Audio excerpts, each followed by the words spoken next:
Xiaobei was taking a shower at the bathhouse when suddenly a killer showed up with a knife and threatened him. Thinking fast, Xiaobei blasted the attacker with scalding hot water and managed to drive him back. A fierce fight broke out right there in the bathhouse. Knowing he couldn't take them all on, Xiaobei slid across the wet floor and made a quick escape.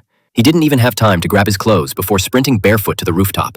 Looking down at the height, he quickly tied 3 beach umbrellas together, hugged them tightly, and leaped off the building. He landed safely, but barely dodged a speeding car that nearly hit him. Panicked, he took off running down the street, only to embarrassingly yank his towel loose. Now completely exposed, he tried desperately to cover himself using whatever he could grab along the way. As he ran, he swung anything he could get his hands on at his pursuers in a wild showdown. More and more people gathered around, watching the chaos unfold. Desperate and being chased hard, Xiaobei ducked into an alley. Grabbing a white sheet, he ripped it down the middle, stuck his head through the slit, and pulled it tight around his body. Then, with a quick spin and a tug, he wrapped the rest of the fabric over his head like a disguise, just in time as the killers came chasing after him. Luckily, they didn't recognize him and ran past. Xiaobei then returned to his hotel room where he met a mysterious woman.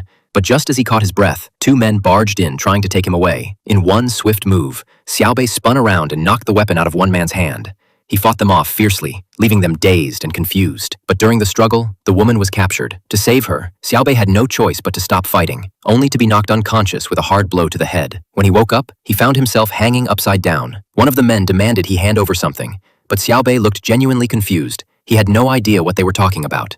Suddenly, gunfire erupted outside. The man rushed out with his gun drawn, leaving Xiaobei hanging defenseless, yet alert. Seizing the moment, Xiaobei used his feet to hook a nearby fishing net, flung it up and looped it over a hook above, then wrapped the net tightly around his legs. With a few skillful twists, he freed himself from the trap. He immediately rushed to rescue the woman and escaped outside. Spotting a pulley system overhead, Xiaobei grabbed the hook and frantically wrapped the rope around a wooden post. After securing the hook properly, he activated the system, causing the entire platform beneath them to lift up and flip over. The sudden chaos gave them the perfect chance to slip away and disappear into the night.